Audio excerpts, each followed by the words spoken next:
we're going to be talking about color today. As you can see, I made these. Turned out really good. I was kind of surprised. So we're going to go over a couple definitions first, just so that we're all on the same page when we're talking about these things. So when we think about color, there's like 3 subcategories that all fall under like the definition of like color. So the first one is hue, which is like the basic stuff you think of when you think of a color, like red, blue, green. Name any color, that's the hue. Pretty simple. These definitions are a lot simpler than the value ones.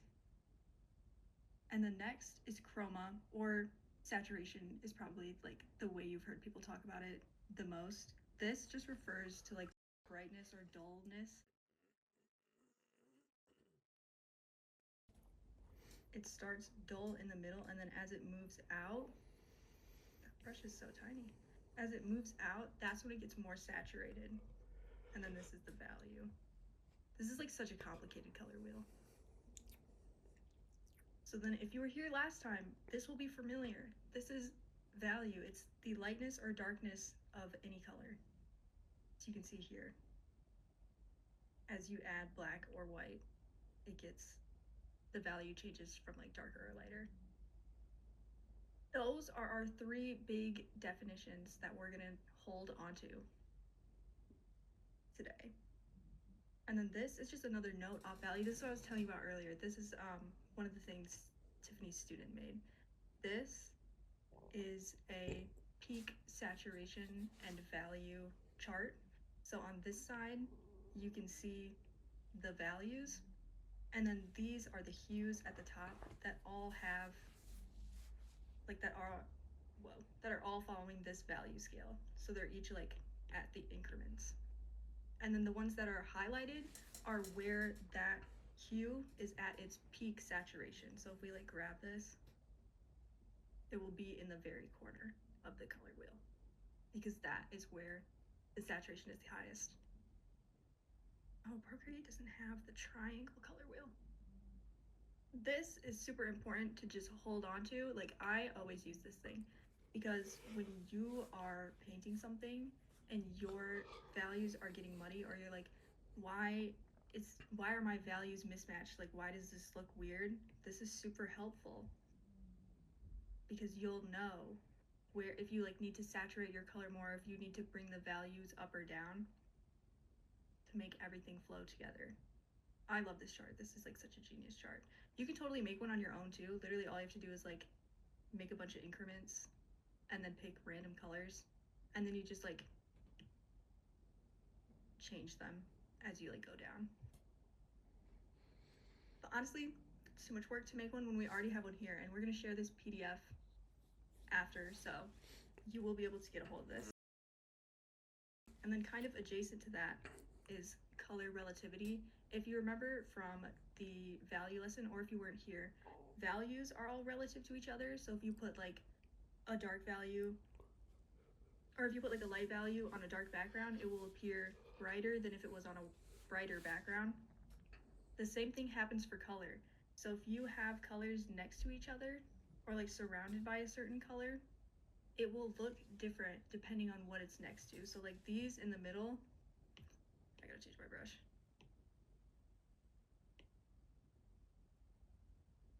Are exactly the same.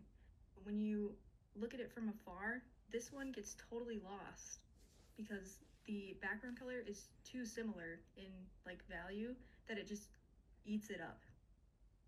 This is super important to keep in mind. It's very tricky at first to like get a hold of, because color is overwhelming. Like if you don't have your values down, then this is just another layer that adds to it. So I would really recommend mastering your values. Like if you don't feel like you're there with values yet, keep working on those before you move into color.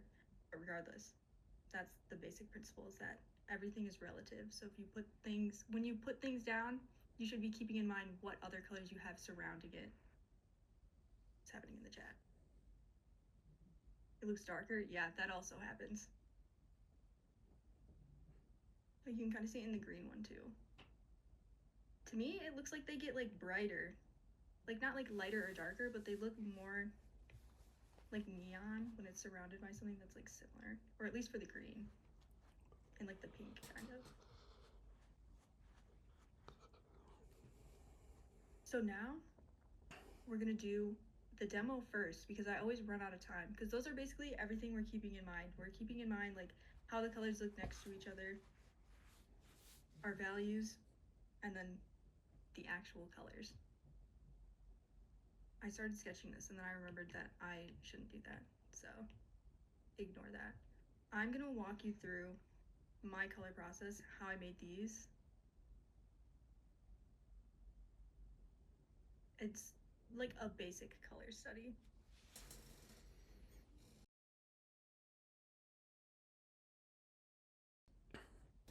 I gotta find all my fun brushes for this.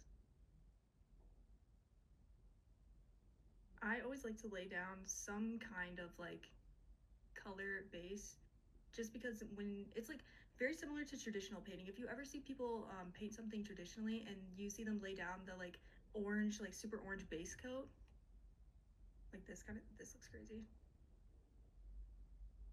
Like, oh, it's even crazier. Hold on.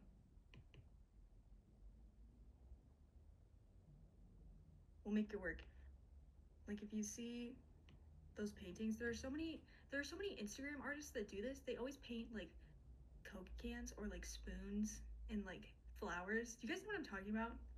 They're always really aesthetic and colorful. It's like this. They always do this. And I adopted it because I think it works. So I always do something like that. This orange color is not doing it for me. I like to try to think of like what is going to stand out. So like this has a lot of red in it. So if I'm like painting this and I'm thinking about the color, I want the background to be like some sort of bluish green color. So that will look nice when it shines through. Like, sure, that's good enough. And you'll cover this up so it doesn't have to be super particular. Like, it's really not that big of a deal. And then what I do is I always have my little color wheel and my little reference window, because I just need it. I can't work without it. Something will go wrong. And a lot of color studying is kind of guesswork. Like you kind of have to guess and just start doing it to get it right. Otherwise, if you don't do anything at all, you'll never learn. So I always kind of just eyeball it, which is why it's nice to have the picture like right next to your actual study. I know some people like to keep them separate or have them in separate windows. I just don't. I feel like it adds an extra like layer of work. And then I just start filling things in. Ooh, a little side note. Okay, if you look at like this craziness that's happening here, this is color jitter, and I also have stroke jitter on, which is like when you lay down different strokes, it changes the hue slightly depending on how much you've adjusted it. Mine are like really high and crazy. It depends on what you're going for, but this is a good way. Like if you, I believe you can do it in Clip Studio. I know you can do it in Photoshop, and Photoshop also has mixer brushes. So jealous. I wish they had them on Procreate. But this is a really good way to like add more variety to your color very easily so that it doesn't look super like flat or stagnant. I did it here and you could see, I don't know why, to me it just adds this like really painterly quality, which I think is nice for like studies and like illustration. If you're making a comic, maybe don't go crazy on this because it will look very overwhelming, I would guess. Also, I don't think I've ever really seen anyone use it. Oh my gosh, welcome Zodiac. We're talking about color jitter. I've never seen anyone really, or maybe I have, I don't remember, but I never see anyone who make like webcomics or like webtoons use the color jitter. So maybe it would be interesting to see someone do that. Regardless, kind of a game changer. If you haven't played with it yet, I would recommend it.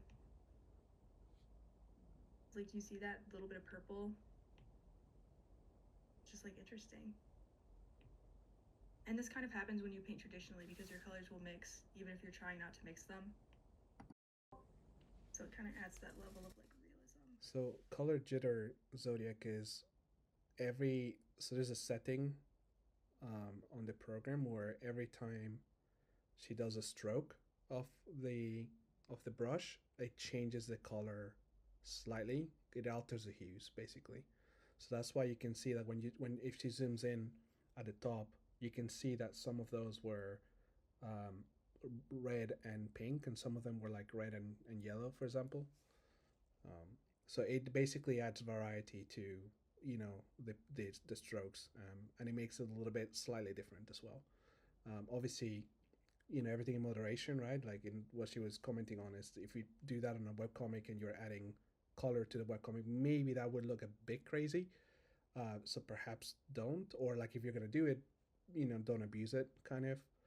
Um, that's the perspective. But there's probably situations in which you can use that to your advantage. One of the other things that she was commenting on is that obviously Procreate has it, Photoshop also has it, but she doesn't know if Clip Studio Paint has it. And Clip Studio Paint is actually used by a lot of comic creators, so it could be that even if you wanted to use it, it's not really available for you. Exactly. I think Clip Studio has it. I just don't know how to do it.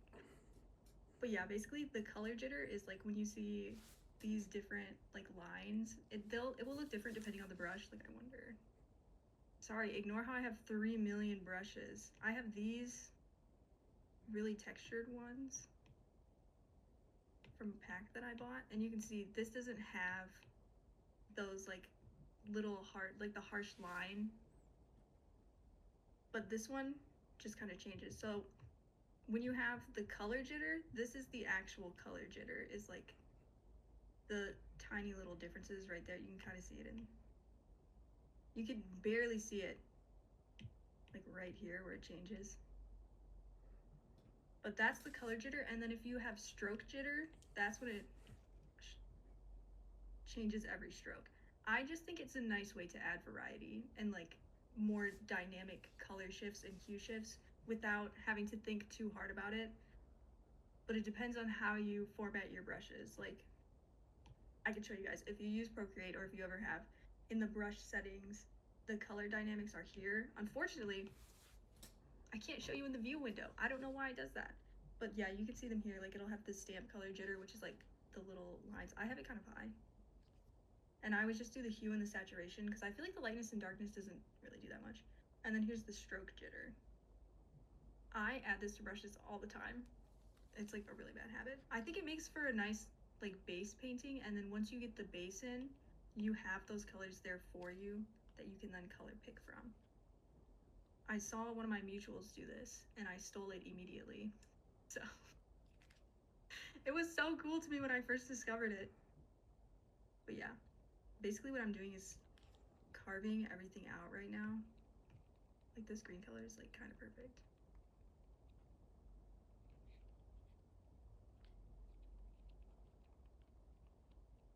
A little off.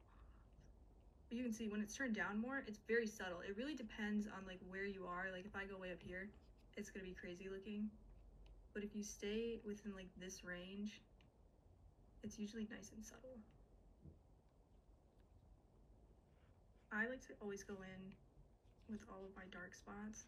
Yeah, see, you can like barely see it here.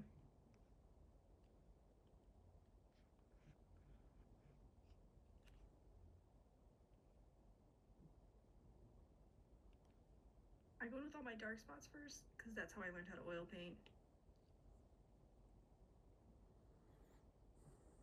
If you've never tried it, it's really weird to like work this way. And this is kind of similar to the value studies where we're not super worried about having perfect proportions. We're just trying to study the colors and understand what's happening. Like right here, I'm gonna make a new layer so I can highlight it.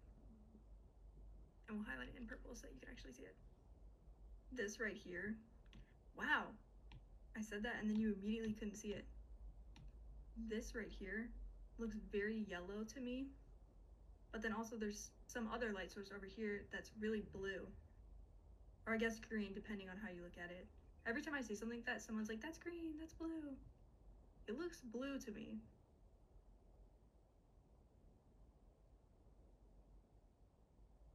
So then when I'm picking my colors, I'm trying to be conscious of where I am on the color wheel. I'm probably making it look kind of easy because I've been doing this for so long and it kind of just comes naturally. But like, once you get into it, it's all good. There are also I always use the square color wheel just because I think it's easier to pull for the values on the side. When you use the circle one, I feel like you don't get like your true darks and lights. So I just don't prefer it. And then the complementary color one, I just don't really use it.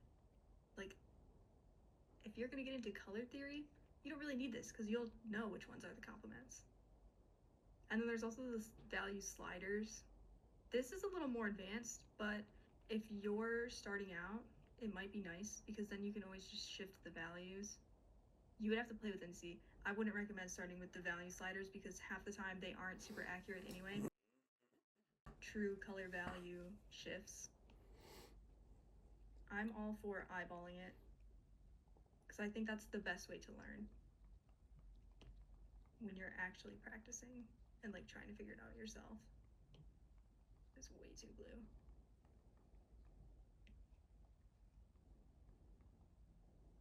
We need a weirder brush.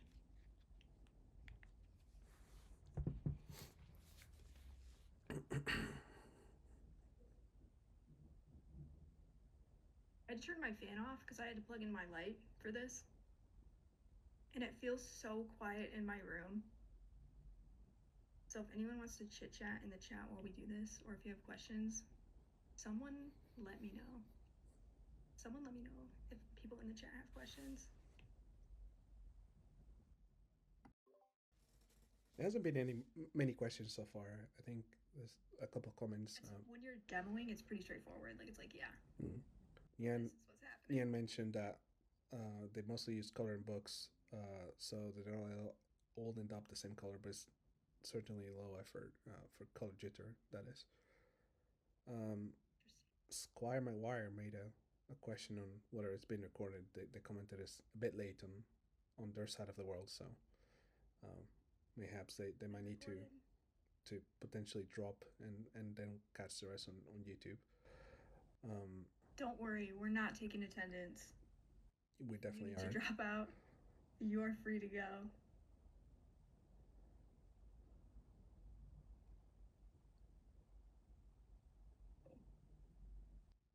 It's very kind of interesting how a lot of the painting is essentially done with chunks. Yeah, that's like I always think about when I'm painting traditionally, if I have like a brush, it's not going to go on forever. I'm going to run out of the, oh my god, I'm still on the top layer. Oopsies. That's what I'm always thinking about those. If you're using real paint, you can't do this forever. The paint is going to go away. There's only so much paint you can load onto your brush. So I always try to paint in the same way, which is called brush economy, if you ever wondered. When you are, I don't know if I've mentioned it before, but if you're ever painting something and you're like placing intentional strokes instead of just like scribbling them down, which I used to do, that is having good brush economy. We want to be purposeful and mindful when we place down brush strokes. Squire is asking, how do you go about? Ahead, sorry. Squire is asking, how do you go about glossy surfaces or sheen and reflections? I'll show you. We'll just tackle this now. So I don't know if I have anything super glossy in here, but I can explain to you, or I can show you on my canvas for these ones or like these. If you want, that might be easier because I feel like that other base isn't that glossy for moving canvases. This was mine that I painted, and you can tell they're all on one layer. I always do that. I always merge everything down. But when I'm thinking about these, I don't know why that's sideways. We don't need it. When I'm thinking about like glass or reflective surfaces, I always lay down all of the dark spots in the midtones, and I always do the highlights last.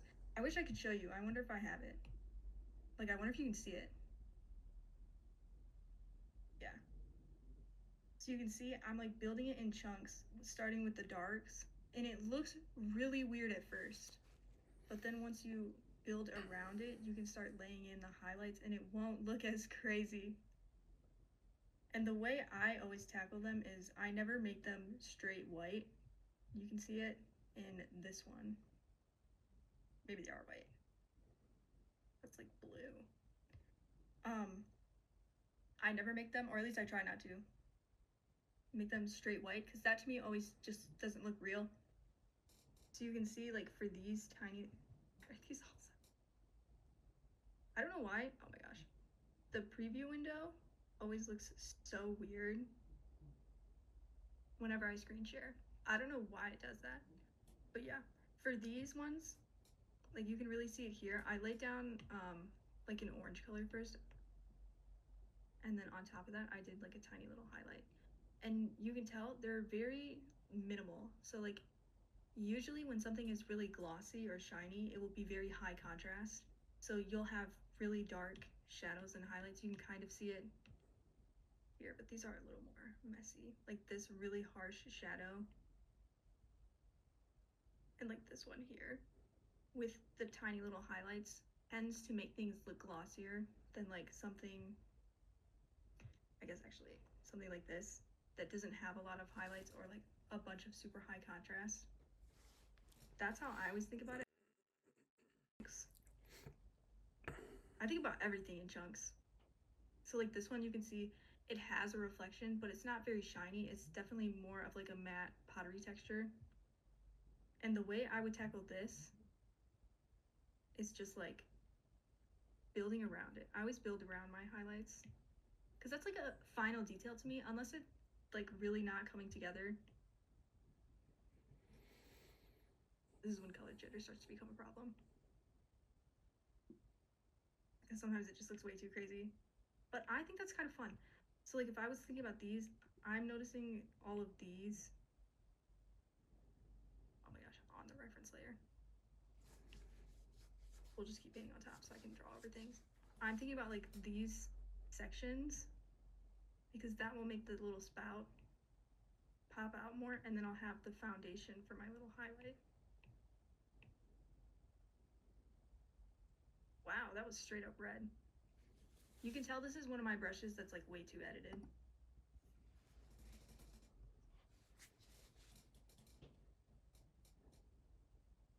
Like, this looks so orange to me.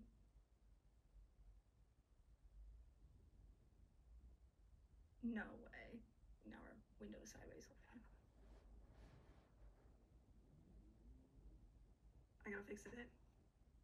Unfortunately, I need that one. Technical difficulties. Wow. Okay, whatever. I can't do it. I need it. We'll cut this bit out. Okay, anyway.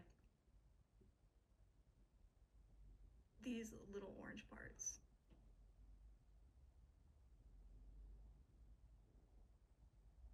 And you can kind of see when I'm like color picking, I'm never in, or usually never, in these spots right away. I'm always somewhere in the middle. This is another thing about color that you won't notice until you start like really studying it, is there's a lot more gray. We were talking about it the other day. There's a lot more gray in things than you would ever really notice,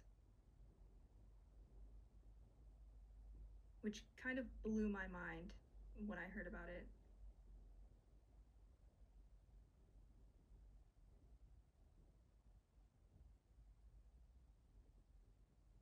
My little view window, evil right now. I wish I could fix it, but it just keeps going back. We'll just turn it off. We'll turn it off and I'll zoom out when I have to show you.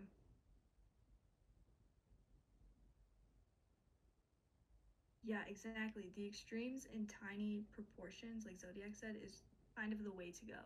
Because then, and also it depends on the color. Because if you have like a really saturated blue, that will always look darker than like a really saturated yellow. So you kind of have to like be aware of where things land, which is why that one chart is super helpful. Because you can see the blues way down here, like the blues and the indigos and the purples, their peak saturation is a really dark value, like way at the bottom of the scale. So if you want that to be a highlight, you might be better off with like more of a greenish blue color. It's a lot of, in my opinion, a lot of experimenting and playing around to get interesting combinations is really the best way to do it. I'm a firm believer in experimenting. Like if you want to just experiment with things, you totally should. I always found that made the most interesting like pieces for me is when I was just messing around and experimenting and trying to figure things out. That's when all the interesting color combinations came out.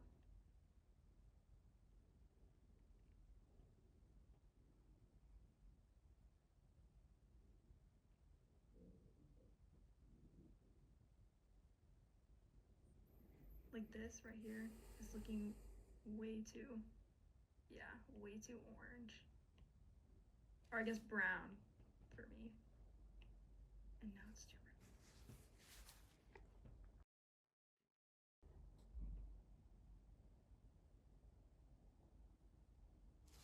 And then another note, this is such a paint heavy lesson because I feel like color and value and like especially when you're doing studies is very painterly heavy. But whenever we're painting something like this, we want to work the whole canvas. So you can tell I haven't done anything down here. That is a no-no. We should be we should be working the whole canvas as we paint, otherwise you'll end up with like areas that are way too detailed next to other areas that are way too under detailed, and you'll lose like the sense of balance. Oops.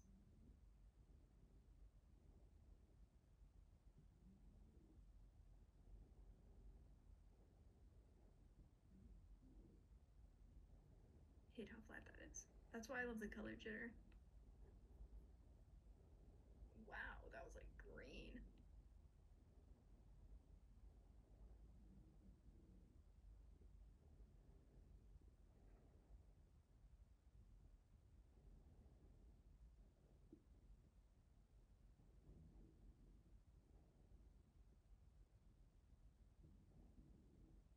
And you can also see these are really messy.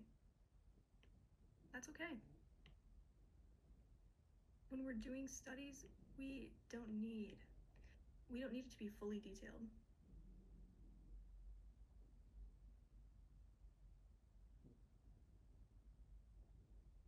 Using the color jitter, this is like, if you guys know raw straws, this is like my version of color dodge or whatever that he's like obsessed with.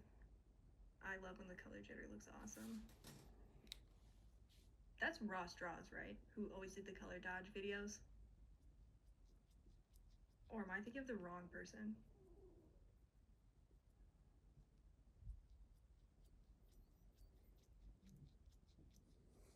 Someone confirm or deny. Okay, yeah, it was him.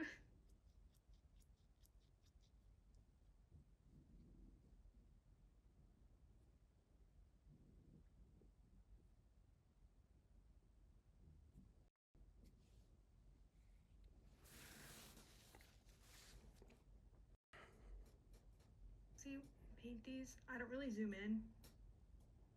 Maybe if I had my view window, but I just don't think it's necessary. When we lay in all the big strokes first, the picture will come together faster than if you like zoom in and do like meticulous details. Especially because for something like this, you'd probably ideally want to spend like an hour or two on it. Anything more, let's move on to the next one. That was also something that kind of blew my mind when one of my professors told it to me. They were like, if something's not working, just start over and do another one. Like, wow. You really can just do that. I feel like a lot of people are scared to start over when they're painting something. They're like, oh, I have to fix it. I have to make it work. You don't have to do that. If it's not working, that's okay. You can start over. Sometimes you just need to come back with a fresh perspective to get it right.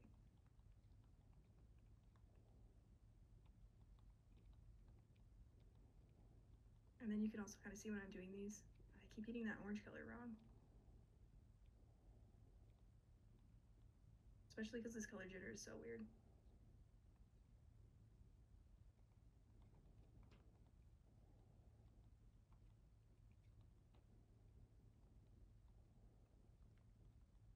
But yeah, if you're doing these and you hate the color jitter, I would recommend not using it if you're like first doing these, because it will be a lot harder to get accurate colors when it like keeps changing. I can kind of get away with it because I've done these before, but if you're like just learning and just starting to practice, I wouldn't use it because it will never be accurate.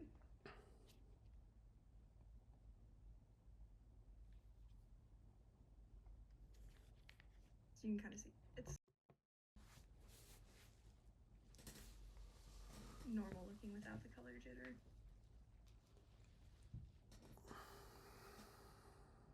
And then I'm always moving all around the canvas when I do things. I never work like one spot to finish and then move on to the next spot. I'm always working on everything at the same time.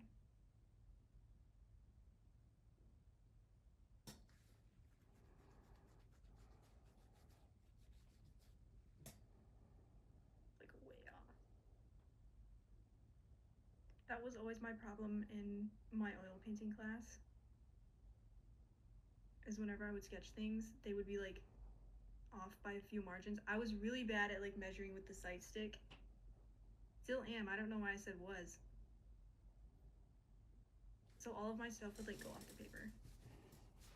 I think I've gotten better now. This looks decent. But I just noticed my vase is way too tall. Right when I was talking about it.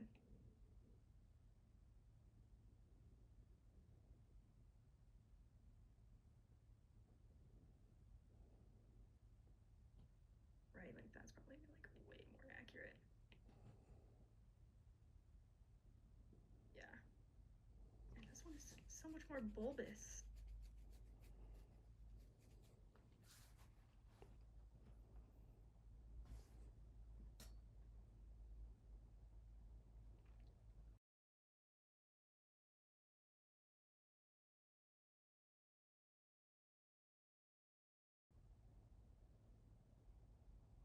I'm used to the color jitter.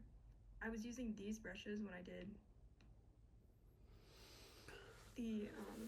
the ones on the first slide. They're so cool. But they're gonna be messed up. I always combine everything back down. Because I think it's easier. But yeah, Max Packs, great brushes. They do cost money, and I edited these anyway. But they're really nice. Like, I don't know why. They have this like weird buildable quality that I actually edited actually. This isn't a part of the base brush. I put that on there. That I think really helps with like the paint drooling effect. If you, I don't even know what this would be called, but if you use Photoshop, they have mixer brushes, which kind of does something similar to this in like a way cooler way.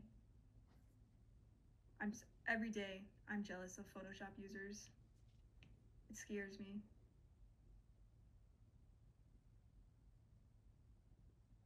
But yeah, these like triangle brushes, not triangle, flat brushes are like my favorite. Because those were always my favorite brushes in the oil painting class, was anything that was like flat, because I think these kind of strokes are like so easy to carve out forms.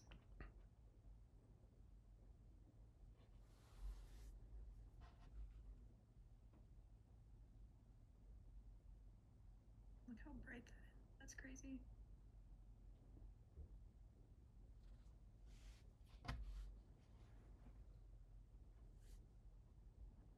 And this is a lot easier to study when you're painting something from a reference. Like I always talk about how like we want to be thinking about doing things intentionally. It's definitely a lot easier to figure out when you're using a reference, but even when you're painting without a reference, it's just something to keep in mind, like how saturated that was. You can use that to make that little handle pop out more.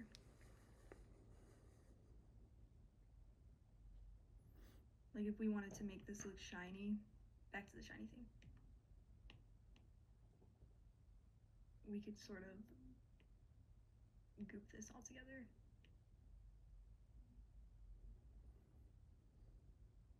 So that it looks strong. Do you see how like cool these brushes are? Like that's crazy.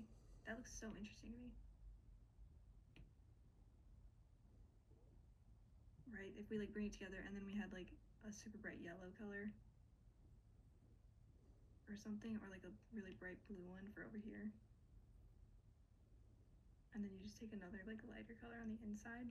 Another thing you can do for highlights, this was so crazy to me when I learned this. This is a little bit into color theory. Since this is yellow, if you want your highlight to look even brighter, you can take like a really light purple. That was too purple. And like put it in there instead. Yikes, that looks awful. I made it too bright, or too not bright. But if you like do that instead of just putting white, the contrast will make it pop out more. Like that one's blue, so if we do the opposite. Isn't that so cool? But yeah, it just makes it like more dynamic than if it was a white highlight.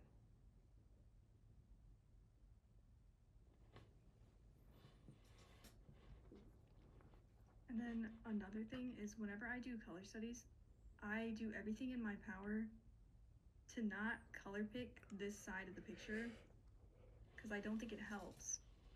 And also, if you're doing a color study and you start and you weren't color picking and then you start color picking, all of your values will be thrown off because right now our painting is working based on the colors that I've picked.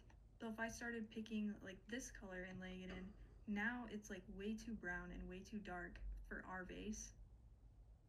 So if you're doing a color study and you need to color pick the color, look at it on the color wheel and like pay attention to where you are in the hue and like all the spots, like with the values, the saturation, and then the hue. If you just pay attention to roughly where you are on the color wheel, then you can go back in here to your painting, something that's closer to what it should be, and your painting will keep its harmony.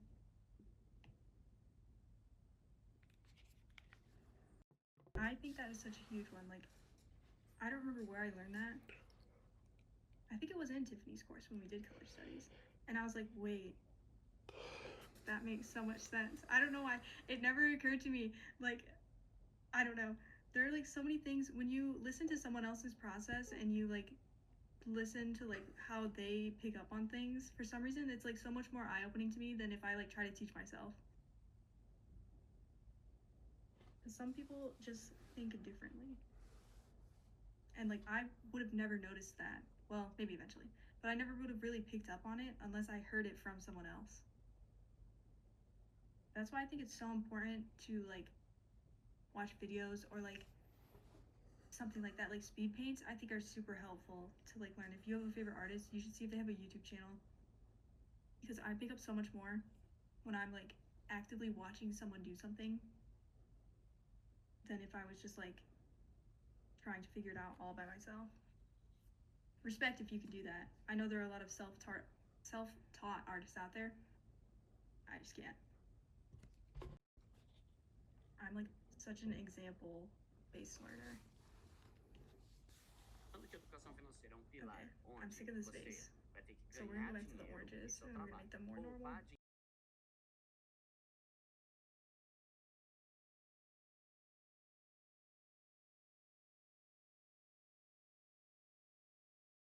That's another thing. If you get bored easily when you're painting something, a good way to not get bored is to move around the painting constantly.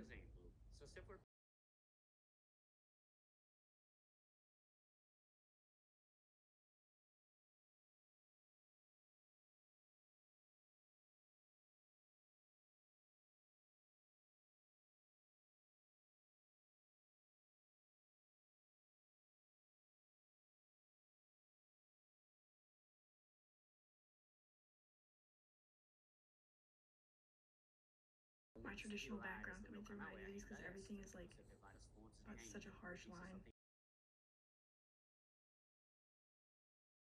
You just saw me color pick there. Color picking from your side of the painting is okay. It's just when you color pick between the reference and yours at the same time is when things get weird.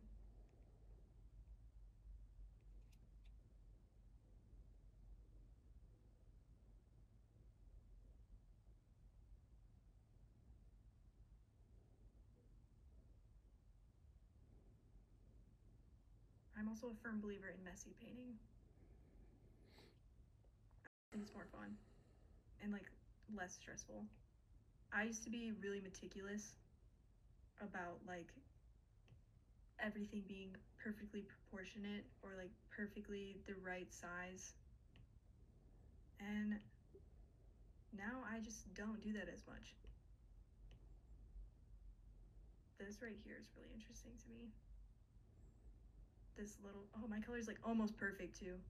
A little too bright. But that like tiny little bit of blue, I think will be really cool. We're gonna lay it in anyway, even though mine's wrong. And like these really strong oranges right here, I think that's really cool. This is also so much weirder to do when you're screen sharing because I keep looking up at my like screen share now for my view window instead since it broke. And it's so much brighter on my laptop screen than it is on my like iPad screen.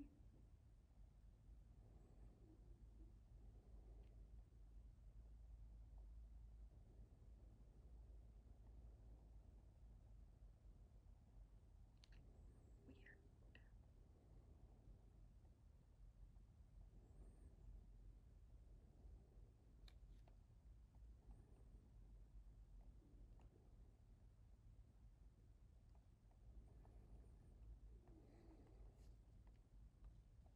On time. We got started late.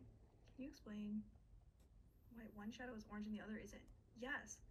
I didn't take this picture. These are from Unsplash, so I can't verify this 100%, but I'm willing to bet that there is one light source here that is blue, and then one over here that is more orange.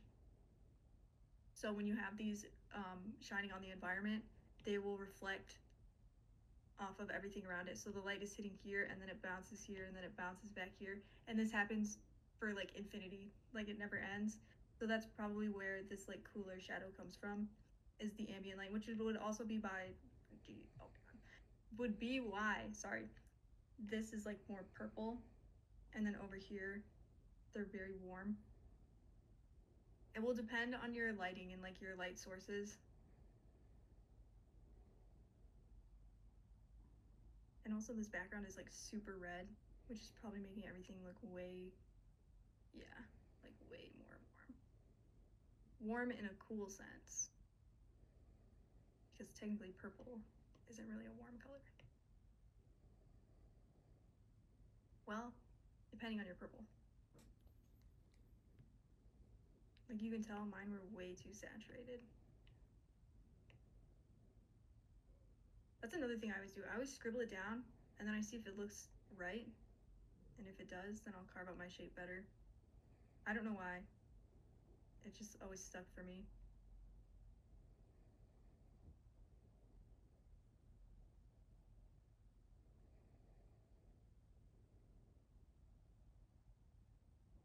We're gonna get all these nice cast shadows in.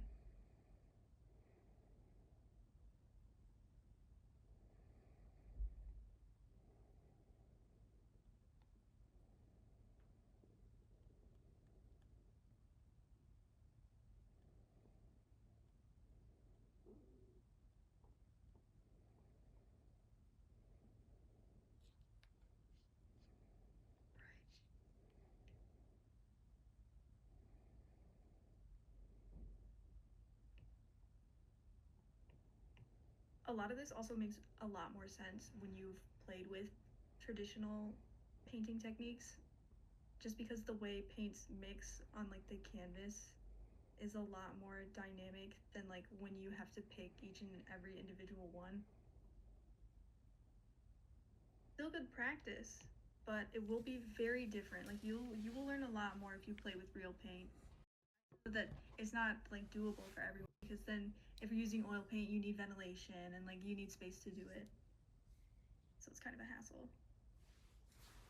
But if you do have like somewhere to get a hold of real paints, I would definitely do like your own little still lives, just like in person.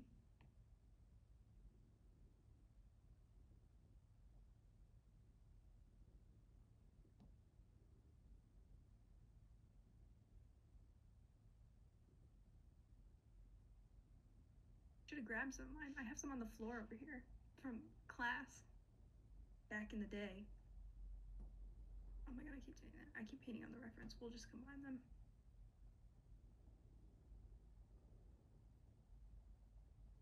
Okay, never mind. We'll just stay on this layer. Okay, now we're good.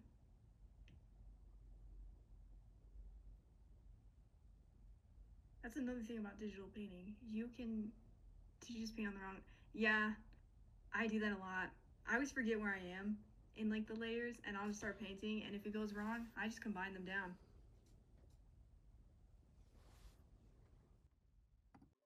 The judgment from Zodiac as if he had not done the same at some point. Dude, it happens to me all the time, but like I'm at a point in my painting career where it doesn't bother me because I'm not doing things with like text bubbles or like different panels, so it's not as like scary for me to just combine everything and keep going. But I could see like if you were working and you were doing like line art and stuff like that, oh my god, it's so awful when you look up and you're like, I've been on the wrong layer for like the past hour. When I was learning, it used to bother me quite a bit because I used to do it a lot. I would change layer to fix something and then not not change the layer to jump onto the other thing. But ultimately, once you start getting used to merging your layers down, then it doesn't become a problem anymore because it's all gonna be the same layer anyway. So Exactly. The only thing now is with like AI and all that stuff, people are like, oh, where are your layers? Where's your speed paint? So I actually combine everything so it's not gonna look real. I try not to now. I try to just make layers. I would do it here and show you, but then this canvas would like explode. Usually I just make a new layer and just keep going, and then when I feel like I've done enough on the layer, I'll move to the next layer. And I I see. just keep making layers, so my canvas will be like a bunch of different layers with like tiny little brush strokes everywhere.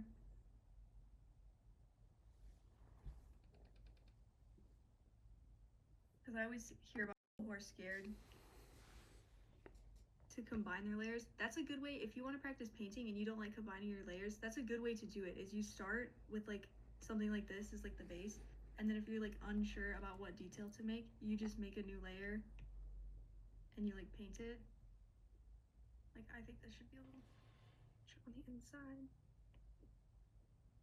And then you can just keep going from there. And then if you're like looking at it and you're like, I don't know if I like that, you can turn it on and off and then merge down if you think it looks good. That was like the most comfortable way for me to get used to combining all of my layers because it didn't feel as permanent as just painting on one layer. Like you could still make changes and move things around.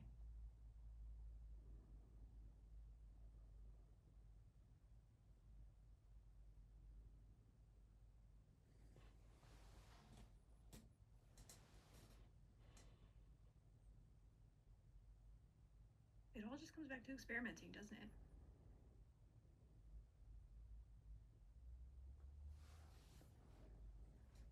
I think that's an underrated mindset to have, is like to be okay with just like exploring things even if they turn out kind of ugly. I've talked to a lot of artists who are always scared to make ugly art. Don't be.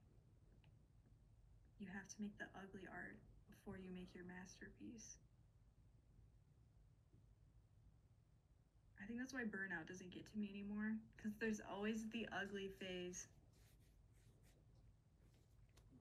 Although sometimes when I am painting something, like especially if it's like painting like this, we are in the ugly phase right now. And sometimes I'll be working on something and I'm like, when is it gonna come together? When am I coming out of the ugly phase? That is the only time it will get to me, is when I'm like, oh my god, it looks so weird.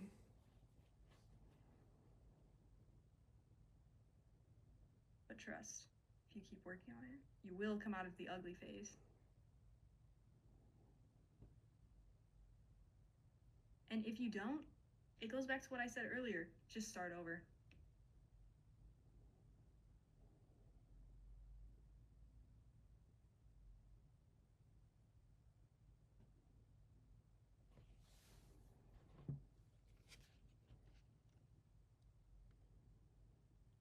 I always think it's better to have like 50 failed paintings instead of one that's kind of okay.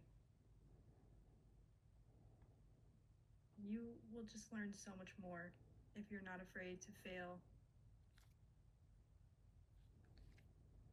which is kind of scary, but happens.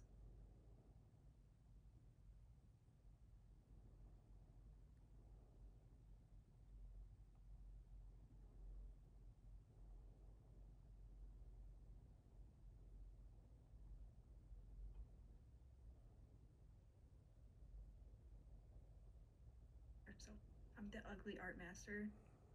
Trust, it's better to be a master at ugly art because you are learning.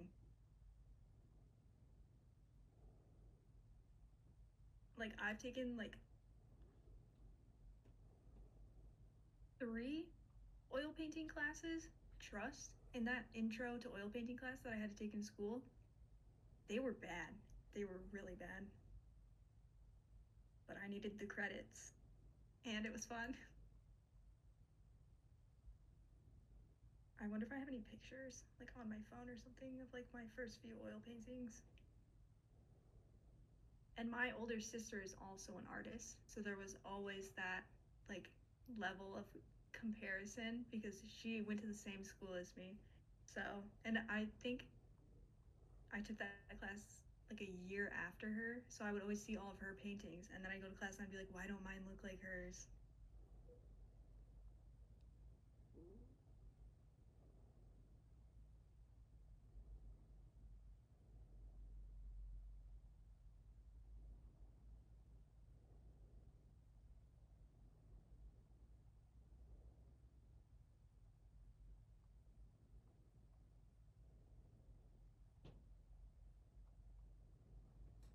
I ran over. I feel like I always run overtime when I do this. Hold on.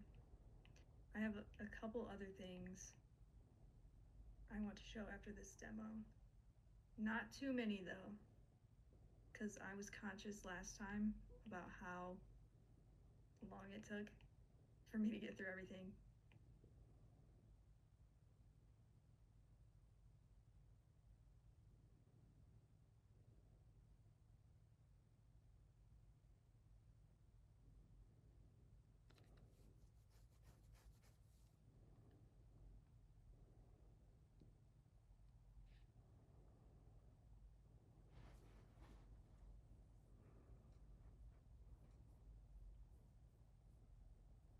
Pretty good. If you don't ever zoom out and look at your thing, it's super tiny. I would recommend it because you can see in the picture, can't circle it because it's so tiny. This blue highlight, I'm trying so hard to circle it. This blue highlight pops out so much more in the picture than in mine, which means we need to go back in here and make this brighter.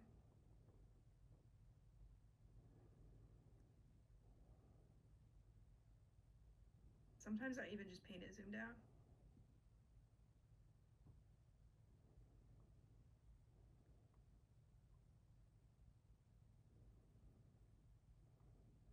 I feel like it's also another technique that kind of scares people. I feel like everyone likes to zoom in, but when you take a step back, you can really see things a lot better. It's like if you've ever taken a drawing class or like any sort of in-person studio class, they always tell you to take a few steps back and squint at the painting or like drawing or whatever. It's the same principle.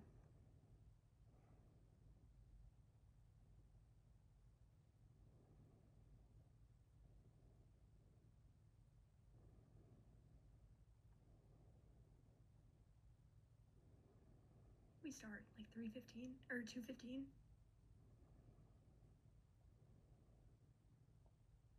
I'm trying to gauge my time. Okay. If I was going to work on this more, I'd probably do more of the handle. Sometimes just adding a couple details brings it together too.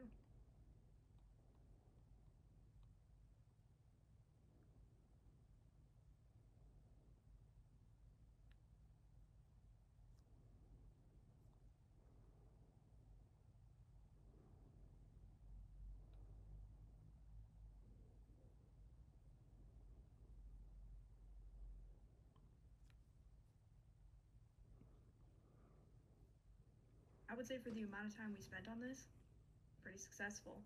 The oranges look a little crazy, but that's nothing we can't fix.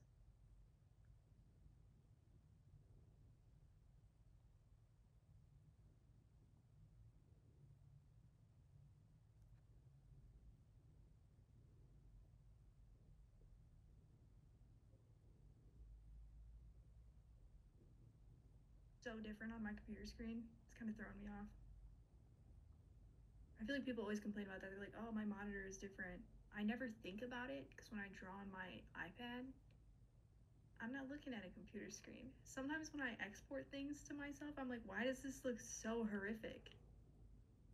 Probably my computer's color settings.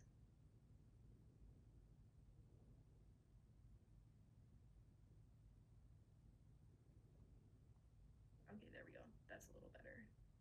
But you know what else we can do? Being conscious of like very subtle value shifts is like huge. Like this. Oh, good lord. This tiny little shadow right here is about to be our best friend.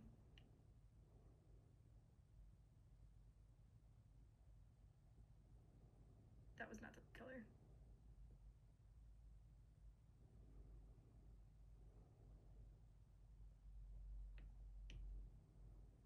Oh wow, that looks crazy.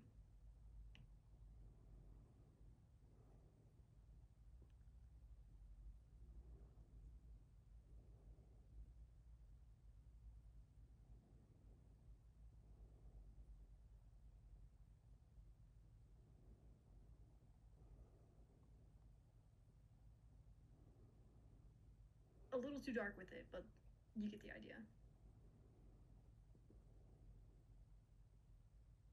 But yeah, I would say, like, if anything, I would add more texture to the background if I was, like, gonna finish this. For the most part, we're there. It's just detailing. So we're gonna move on. Actually, before we move on, we're gonna do one little thing.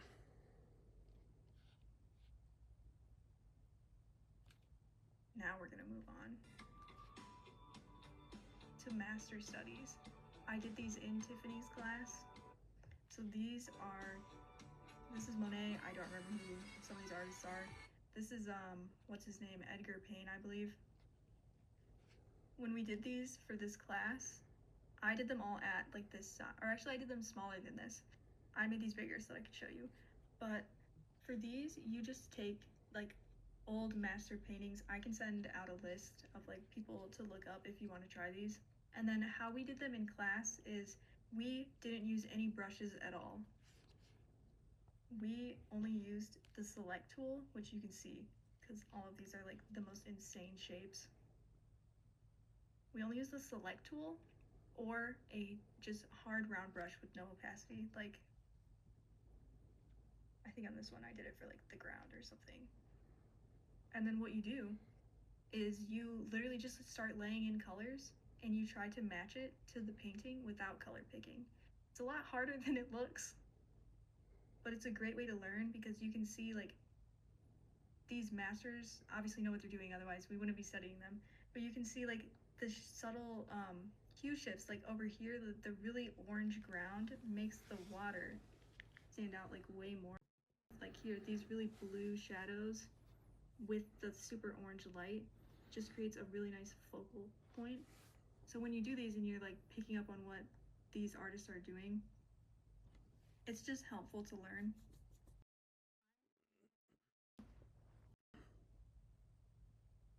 I don't know if I picked less examples this time because we ran out of time last time, but if anyone has a favorite or you want to see me do a specific one, let me know. I don't think we're going to do all three of them unless you guys want to. Watch me do them all.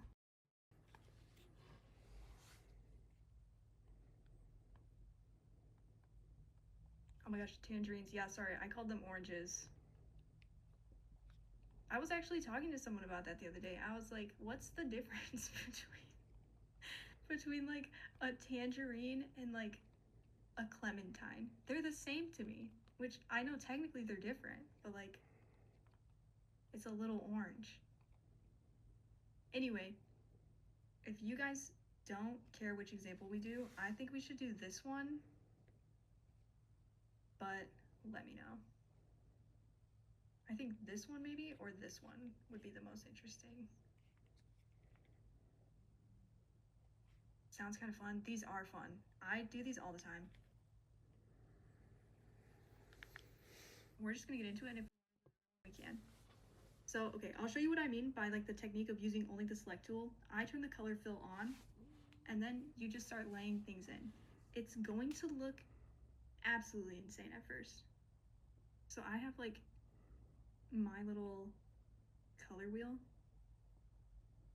and I think I'm gonna do these like really dark parts first. I have to make sure. I don't remember. I like made this canvas and then I like didn't think about where I placed these. Like I think this is this one, yeah. So this to me looks really blue, like kind of like here. And then what I do is I just go in, and then I'll change the color.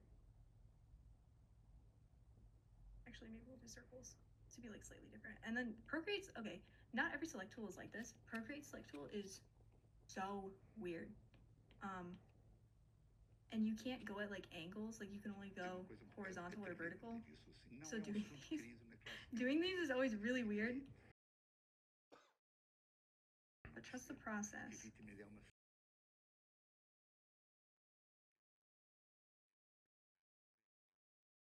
These are kind of fun because it's kind of like a brainless, not really brainless, but it's kind of like a mindless warm up. Like you don't have to actually draw anything, you're just matching the colors.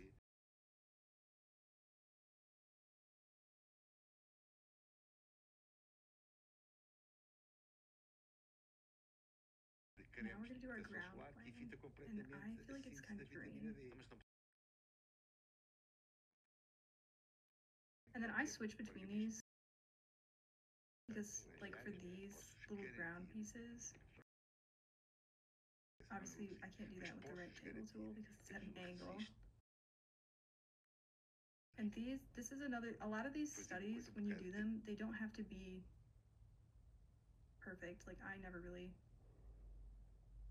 care too much about how perfect the, like, not the composition, how perfect the, like, proportions and everything are.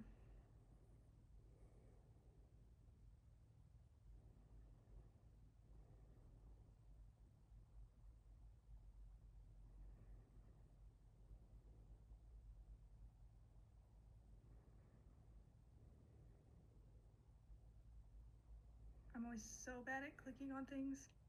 Because, okay, Procreate select tool, if you don't use Procreate, when you do it, you can make like the dots, but to close it, you have to come back to the last point, and I always miss.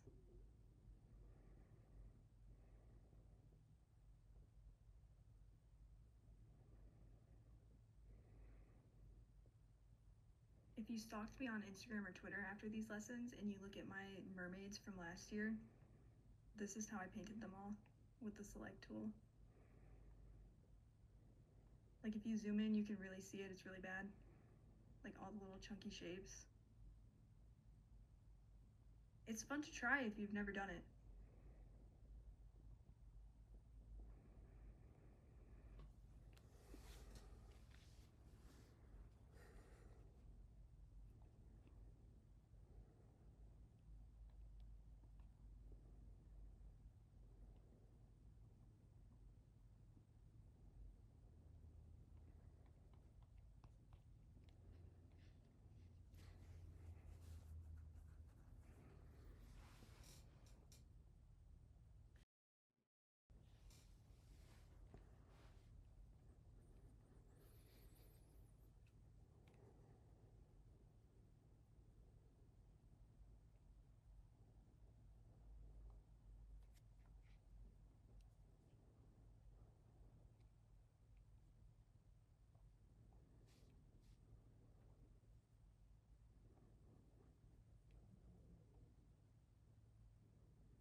So weird to see it like come together.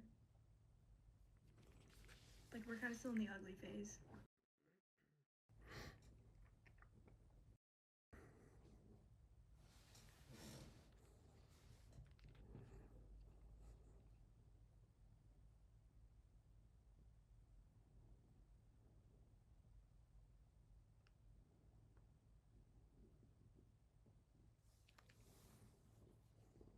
yeah, once you have like the basics down, it kind of just comes back to like carving things out and just really paying attention to the colors. And this is another one where like if you color pick, I would only recommend color picking if you're like trying so hard to get a color and it just looks way off. Even then, like it's like the same principle. Like I think mine are probably too dark. And also they're red instead of purple. But to me it looks purple. And I think once it all comes together, it will. Oh, I guess mine's kind of red too. Actually, JK.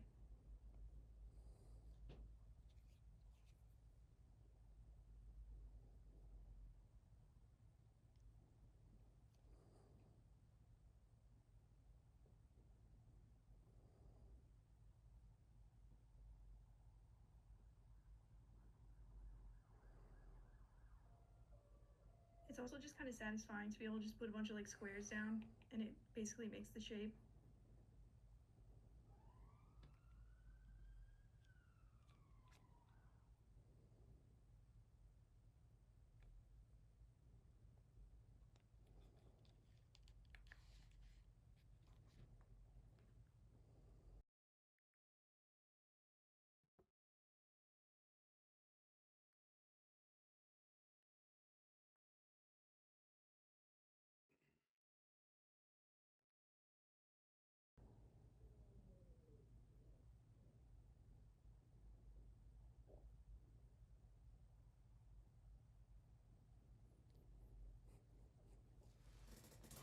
And where it gets interesting is when you start finding like the fun colors, like this really bright blue, just a tiny little spot.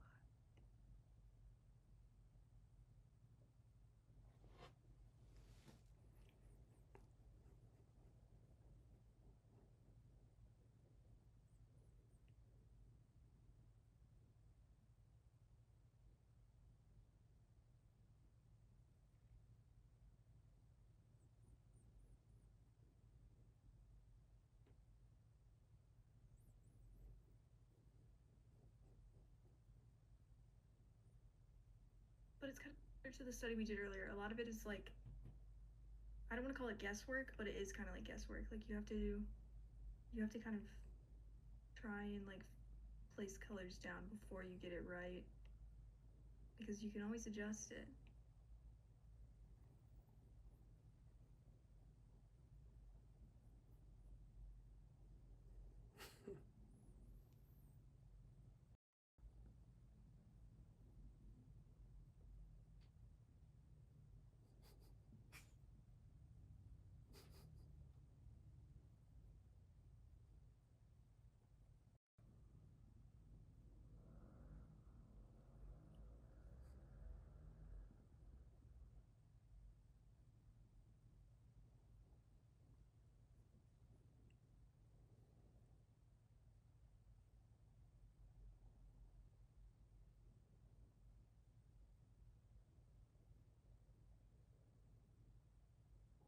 Love the select tool.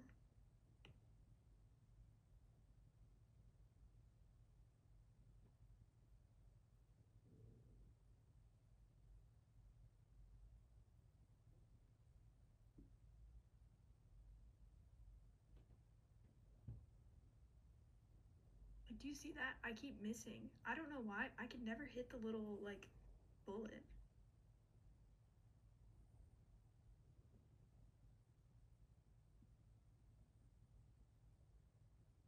That's why I always you'll see me do it when I tap on them.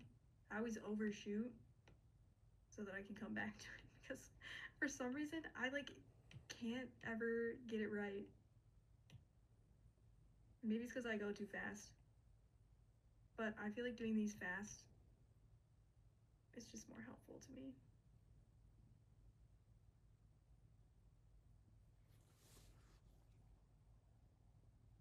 And I feel like it will be different for everyone. Like in terms of difficulty, I feel like me personally, I've always kind of had a knack for like matching colors. How would you say this helps anyone that is This making helps. comics, essentially? What kind So of this, skill does this develop that you would find useful when making comics? yeah, this is helpful because you're training yourself to see how these artists are using hues and like values and colors in relation to each other. So like you can see here, this guy has blue next to red to make it kind of a purple color to simulate like the sunset through the trees. It's like that kind of thinking where like you will pick up on subtle hue shifts that make a painting. We'll get into it too in the next exercise, that are just more believable. So like instead of thinking I'm going to paint a sky for my panel and the sky is going to be blue, you can you'll have like the prior knowledge to think, okay, I know the sky is blue, but I don't have to paint it blue like here, or red or orange or whatever if it's sunset. It's like that kind of thing. It's very painterly in concept, but like it's the kind of thinking that will open you up to having more dynamic and interesting looking panels and colors. Right. So it helps you understand how colors interact with each other and make more accurate and interesting choices. Yeah, basically it's just building your visual library so that you can make a more dynamic painting or panel or whatever you're working on. Yeah, makes sense.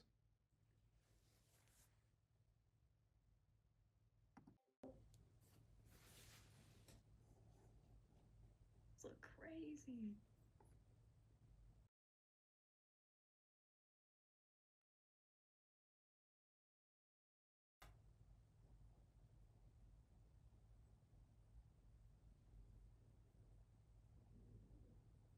This is though another exercise that ideally you want to do quickly. Like you shouldn't be spending like an hour on this.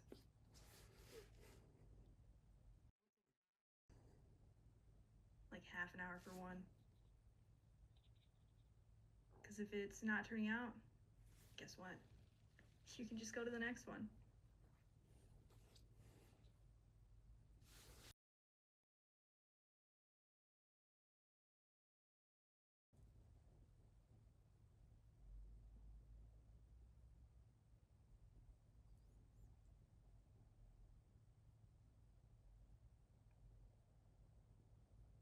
Like this, I would call this pretty much done. There's like only a couple things. Like if I was going to spend more time on this, it would just be like cleanup and like fine tuning like these little tinier parts in here and like this more blue part I was just gonna do.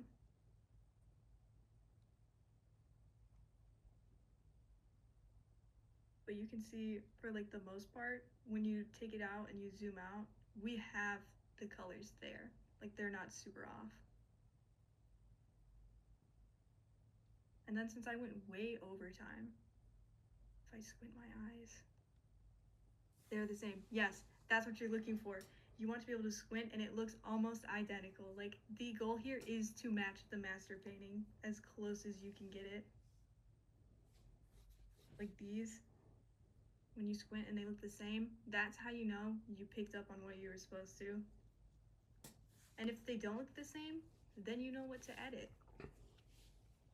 So then the last thing I just wanted to mention, this is another exercise. If you're like trying to do this and you're like, oh my gosh, all my values are super weird.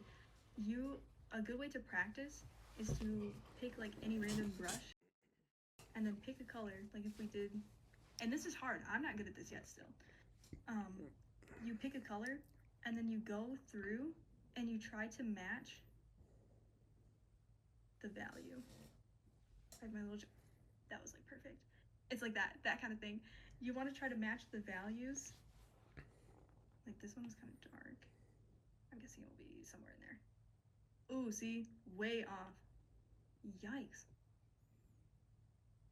This is the kind of exercise that is good because now you're learning to match colors to values, because everything has a local value. Like if you think of like an apple that's red and it's on a table, the local like value of the red color will be somewhere on the value scale. But this exercise is important because when you can match colors and values like this, you can use that in your painting to add variety and like dimension without changing the value. So you won't mess up the value structure of your entire piece, but you'll still have different hue shifts and varieties to separate things, if that makes sense. It's kind of a weird concept to explain, but like I wonder if you can see it in any of these. I guess none of them are in black and white, so you really can't. But like here in these trees, you can see there's like red and blue and purple all in there, but since they're all kind of the same value, it still reads properly as like this is one chunk of something instead of looking crazy and being like super bright blue or like super bright purple. Like, where are my layers? Like if we didn't match the values and then it was like